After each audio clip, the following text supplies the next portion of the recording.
Hello, friends. This is CA Naresh Lakhani, and today I'll go talk about international taxation overview, also principles of international taxation laws and transfer pricing. So first is why we really need, international taxation, and what are the reason for it, and what is the relevance of it. So relevance of international taxation. Now we all know that business expansion is happening all over the globe. आप जिसको बोलते हैं कि the world is now flat. आप US में बैठ के India के साथ बिजनेस कर रहे हैं without even going, without even delivery, online business हो रहा है। ऑनलाइन आप सॉफ्टवेयर डाउनलोड कर रहे हो। क्रॉस बॉर्डर ट्रांजैक्शंस बहुत ज़्यादा हो रहे हैं अब, much more than what previously were happening. उसके अलावा है कि हर कंट्री चाहती है कि मेरे को जो है टैक्सेशन मिले। एक कंट्री है जहाँ पे कोई प्रोडक्ट बन रहा है, दूसरी कंट्री है जहाँ पे कंज्यूम हो रहा है। तो ऑब्वियसली दोनों कंट्रीज चाहेंगी कि कुछ ना कुछ मेरे पास जो है रेवेन्यू का शेयर आए, क्योंकि कंपनियां पहले क्या करती थी, they use to avoid very frequently कि अपना किसी ना किसी तरीके से जिस कंट्री के अंदर कम से कम टैक्सेशन का जो रेट्स हैं उसके ऊपर टैक्स ज़्यादा, ट्रांसफ़र इनकम ज़्यादा ट्रांसफ़र कर दी ताकि कम टैक्स देना पड़े। तो इन सब चीज़ों को अवॉइड करने के लिए एक फेयर और equitable taxation basis for different countries, all these rules, norms and treaties have come in place. तो अगेन इन्वेस्टमेंट्स भी अब काफ़ी हो रही हैं। इसके अलावा है डबल टैक्सेशन अवॉइडेंस एग्रीमेंट, जिसका यूजुअली पर्पस ये है कि एलिमिनेशन किया जाए जहां डबल टैक्सेशन लग रहा है, या कुछ और भी चीज़ें। इसके बारे में डिटेल में बात करूंगा। अब कहीं ना कहीं जो है होम कंट्रीज होती हैं, होम कंट्री जिसको बोलते हैं कंट्री ऑफ रेजिडेंस या कंट्री ऑफ सोर्स। तो कंट्री ऑफ रेजिडेंस जैसे मैं यहाँ पर काम कर रहा हूँ, इंडिया में मैं रह रहा हूँ, तो इंडिया में ही मेरा रेजिडेंस हो गया, इंडिया में ही मेरा सोर्स हो गया। लेकिन एट द सेम टाइम हो सकता है कि मैं कुछ काम कर रहा हूँ, यूएस से काम कर रहा हूँ, यहाँ से बैठकर काम कर रहा हूँ, तो उसमें अगर मैं कहूँ तो सोर्स यूएस की इनकम का हो गया और रेजिडेंसी मेरी इंडिया है। तो इस केस में कैसे टैक्स लगेंगे, ये सब चीज़ें जो हैं डिफाइन चीज़ें की जाती हैं।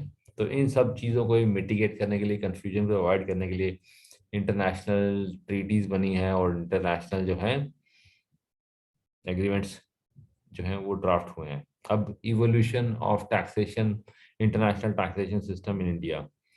तो सबको मालूम है कि सबसे पहले जो है हमारे पास आता है reduction of maximum marginal rate, हुआ 1991 में हुआ। अभी रिसेंटली भी हुआ मार्जिनल टैक्स रेट कंपनीज के ऊपर कम हुआ है। Simplification of minimum alternative tax provision को सिंप्लीफाई किया गया है। उसके बाद डिविडेंड डिस्ट्रीब्यूशन टैक्स को एबॉलिश किया गया, और ट्रांसफर प्राइसिंग के प्रोविजन जो है काफ़ी स्ट्रॉन्ग और रोबस्ट जो इंट्रोड्यूस किए हैं। और गार जिसको बोलते हैं जनरल एंटी अवॉइडेंस रूल्स जो है उसको इंट्रोड्यूस किया गया है। फिर उसके बाद बेप्स जो है, जो ओईसीडी का एक देन है, उसके बेसिस पे रिसेंटली जो है couple of years back equalisation levy और कंट्री बाय कंट्री रिपोर्टिंग की जो है रिक्वायरमेंट्स भी जो है इंटरनेशनल टैक्सेशन के चलते हुए और आगे से आगे जो डेवलपमेंट हो रही है नई चीज़ें, ये सब उन्हीं की इजाज़त है। अब मैं बात करता हूँ इंडिया के अंदर जो है रेलेवेंट प्रोविजन कौन से हैं इंटरनेशनल टैक्सेशन के अंदर। तो पहले मैं आपको जस्ट ओवरव्यू देता हूँ कि इंटरनेशनल टैक्सेशन कोई अलग तरीके का टैक्स नहीं है, ये कोई ऐसा कोई लॉ नहीं है। बेसिकली एक आपके पास है लोकल डोमेस्टिक जहाँ रेजिडेंस है आपकी, एक जहाँ के वहाँ के टैक्स के प्रोविजन आपको देखने पड़ेंगे, एक जहाँ से आपका सोर्स हो रहा है, जहाँ से आपने इनकम कमाई है शायद, वहाँ के टैक्सेशन, और इन दोनों के बीच में जो है ट्रीटीज क्या है उसके प्रोविजन। तो ट्रीटी एक एग्रीमेंट है। ट्रीटी का जो राइट है गवर्नमेंट को अपने लोकल टैक्स लॉज के अंदर कोई ना कोई सेक्शंस हैं जो ट्रीटी गवर्नमेंट को राइट देते हैं, तो उसके अंदर जो कुछ ना कुछ कंसेशन दे देते हैं। तो अब जो रेलेवेंट सेक्शन है, चार्जिंग सेक्शन है, सेक्शन 4 जो है हमारा इनकम टैक्स एक्ट का है। फिर डेफिनेशन ऑफ पर्सन है, स्कोप है किस कहाँ पे टैक्स लगेगा नहीं लगेगा, रेजिडेंसी है, ये सब चीज़ें जो हैं कहीं ना कहीं देखा जाए तो इंटरनेशनल टैक्सेशन की जो प्रोविजंस को छूते हैं। अगेन आपको डोमेस्टिक टैक्स लॉ पढ़ने पड़ेंगे, उनके ऊपर क्या प्रोविजन है, फिर आपको जो सोर्स कंट्री का पढ़ना पड़ेगा, फिर आपको कहीं ना कहीं ट्रीटीज को देखना पड़ेगा। This is how international taxation usually works. अब सेक्शन 9 है जो इनकम डीम टू अक्रू और राइज इन इंडिया है, ये भी बड़ा रेलेवेंट है इसके लिए। एग्रीमेंट विद फॉरेन कंट्रीज जो है, ये सेक्शन 90 के अंदर एग्रीमेंट्स होते हैं, DTA डबल ए। उसके बाद है adoption by central government of agreements between specified association of double taxation avoidance agreement 90A। 91 है क्रेडिट दिया जाता है जिसमें जहाँ पर कोई एग्रीमेंट एग्जिस्ट नहीं कर रहा है, और उसके अलावा और भी कई सारे प्रोविजन है। अब बायलेटरल रिलीफ क्या होता है, जो दोनों तरफ से रिलीफ दिया जा रहा है, कहीं ना कहीं आपके साथ किसी कंट्री के साथ ट्रीटी है।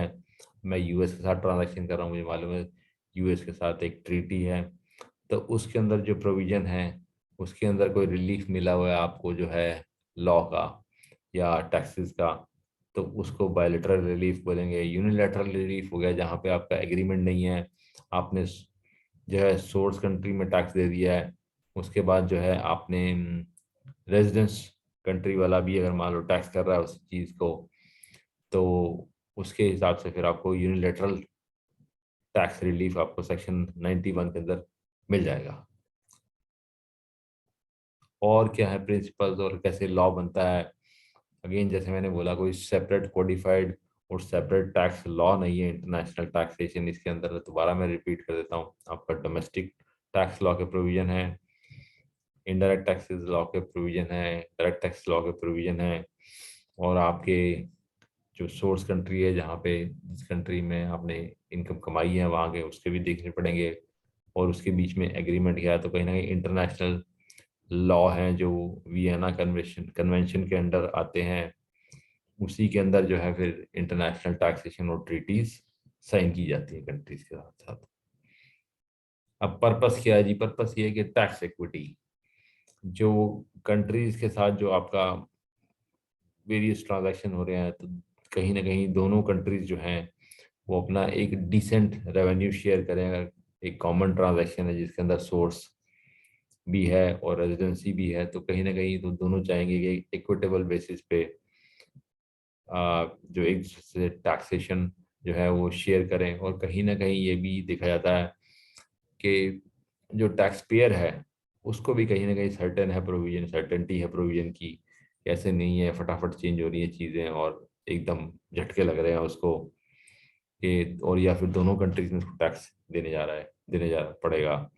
अब जो फीचर है double taxation avoidance treaties, again Vienna convention है, उसी के अंदर नॉर्मली जो है वो फ्रेमवर्क देता है, उसी के अंदर जो है ट्रीटीज होती हैं। उसके अंदर पर्पस क्या है ट्रीटीज का, आपको रिलीफ मिलता है income on which income tax has been paid in both the countries. दो कंट्रीज के अंदर अगर आपने टैक्स दिया है तो आपको रिलीफ मिलेगा।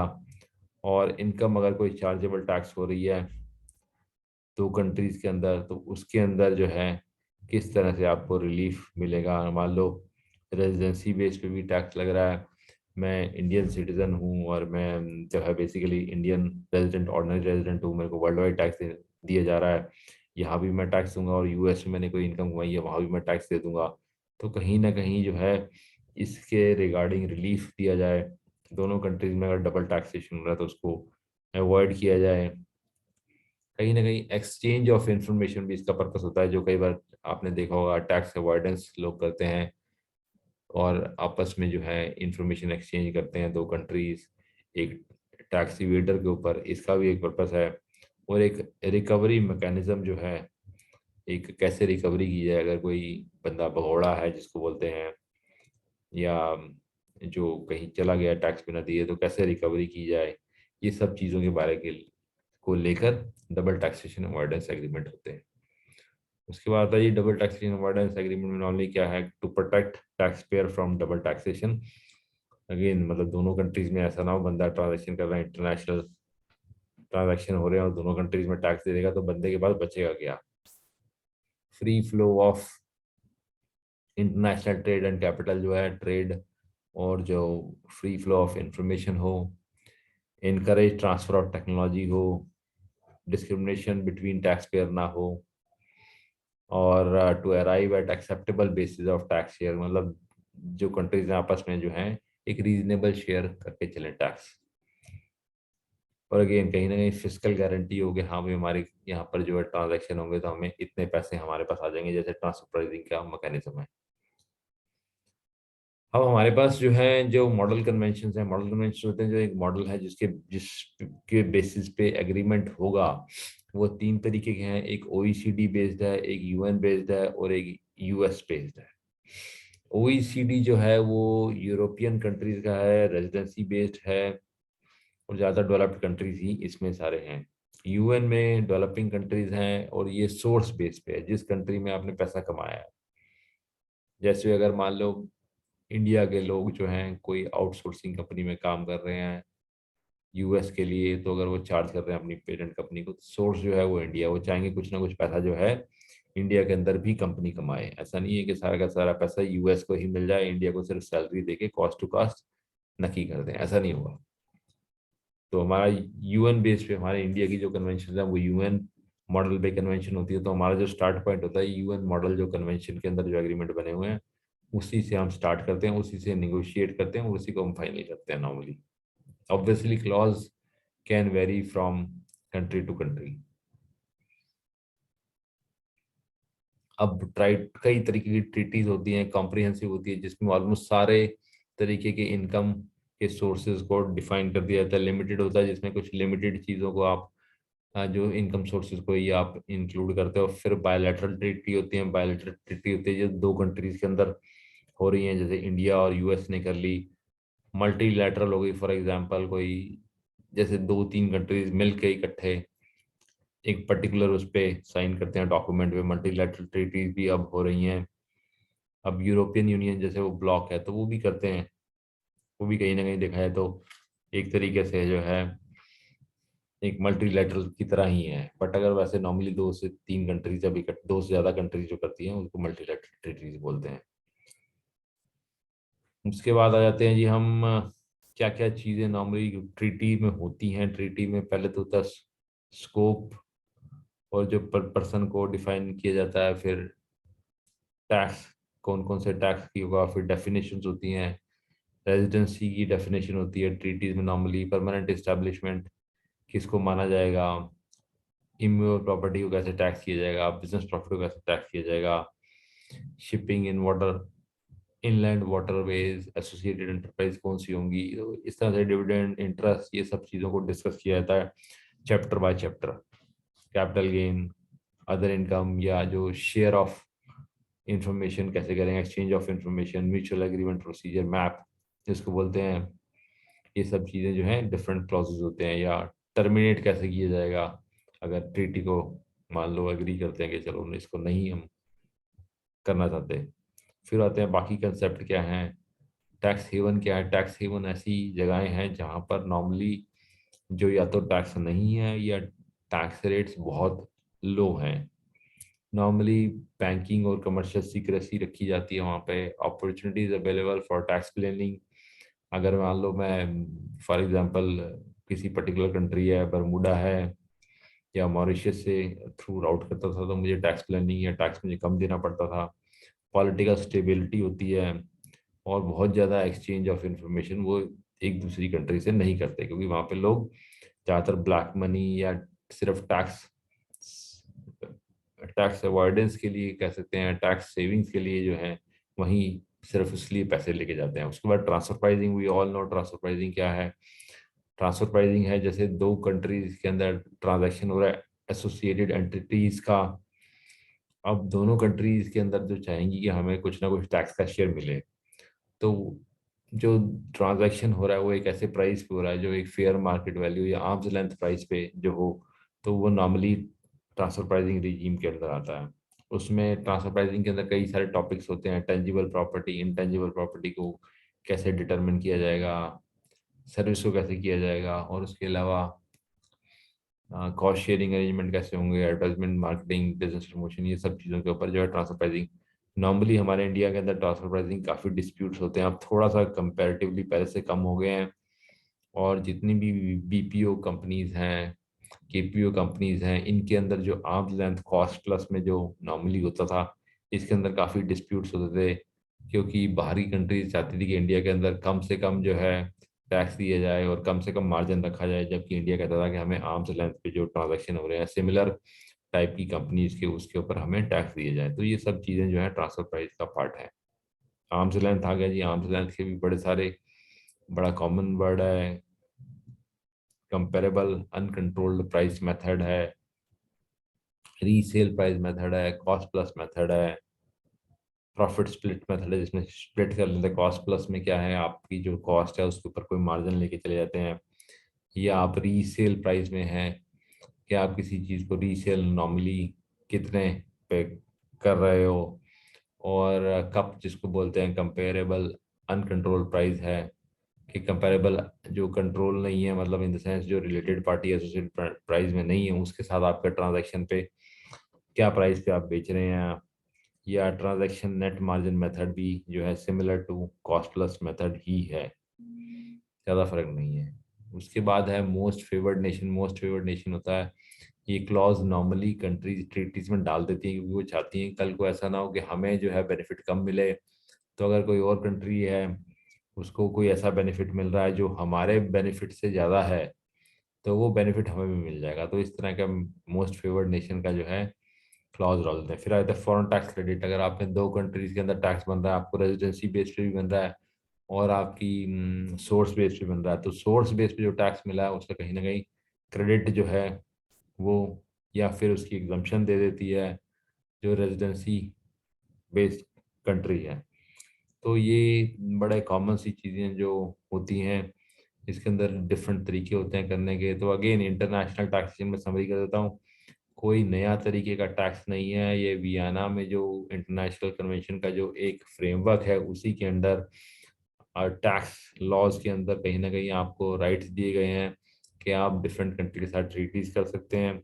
इसमें आपको पहले आपको डोमेस्टिक लॉ पढ़ना पड़ेगा, फिर आपको इंटरनेशनल जहाँ से ट्रांजेक्शन हुआ है, जहाँ सोर्स हुआ है, उसको पढ़ना पड़ेगा, और ट्रीटी को फिर पढ़ना पड़ेगा। यूजुअली जो है ट्रीटी में जहाँ पे अगर आपको बेनिफिशियल हो रहा है तो आप ट्रीटी का जो है रेट्स ले लोगे, और ऑब्वियसली जहाँ पे आपको कम रेट मिलेगा वही आप ले लोगे, तो आप चूज कर सकते हैं। आप डोमेस्टिक टैक्स लॉ देख सकते हैं, आप ट्रीटी देख सकते हैं, जिसमें आपको कम मिलेगा उसको आप चूज कर सकते हैं, और कम वाला रेट आप अपने यहाँ पे अप्लाई कर सकते हैं। So I hope you really liked my video, and if you really like to encourage me, please subscribe my channel, and hope to see you soon in some another video. Thank you. Bye.